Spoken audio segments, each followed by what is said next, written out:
Alright, so for our second video, we're going to very quickly talk about each of these blocks in the top half. And to do that, I want to talk about the flow of signal. So, when a signal comes into the board, the first thing it hits is this config preamp. And it goes through what's called the lowcut and the gain. We'll circle back on these two to talk more about them at the end of this video, because they're pretty important. Next, it's going to go through the gate and the dynamics. These are a little more complicated, and so I'll talk about them at another point.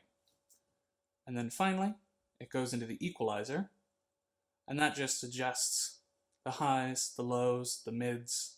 We take our sound and clean it up before sending it back out.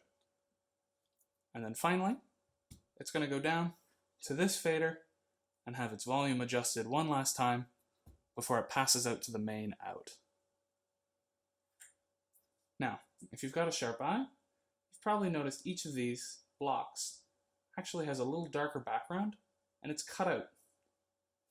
You can also click the View button here to throw the contents of that block onto this screen. And every single gray block has one of these view buttons. So the first one we're going to talk about is the gain.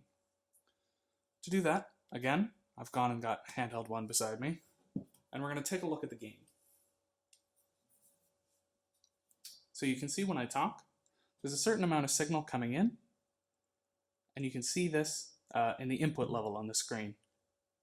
That shows the exact same information as here, but with a little more fine-grained display. So if you look really close right here, at -18, this actually switches from green to yellow. And when we do our work here, we try to get every single signal that comes into the board to pass through the gain at a point where it comes up just to that -18 line. So taking a look at that right now, I would actually say my signal is a little bit low. So I'm going to turn my gain up, and you can see that number increasing as I do, to about 24. Comes through at right coming up to that -18, and that's exactly what I want to see. So, turning that off again. The key thing to remember is to go through each channel and get your gain coming up to -18.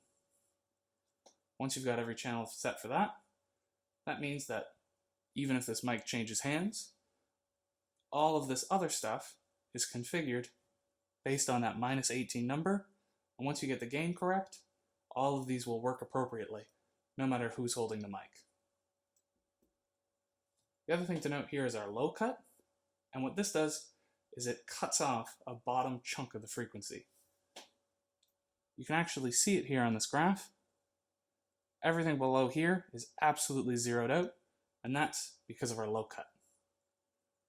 So for a handheld mic, we want our low cut around 140, because anything below 140 in the human voice is generally just mud. Anything below 140 hertz is pretty much garbage from a human voice, and it makes the sound really muddled when you get a lot of that. So we add a low cut of 140 to every single microphone. Different instruments have different low cuts. You can see for the piano we keep 100, and these you kind of figure out over time.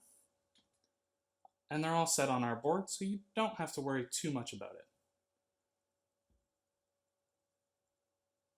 As for the rest of our blocks, we'll go more into those in a future video.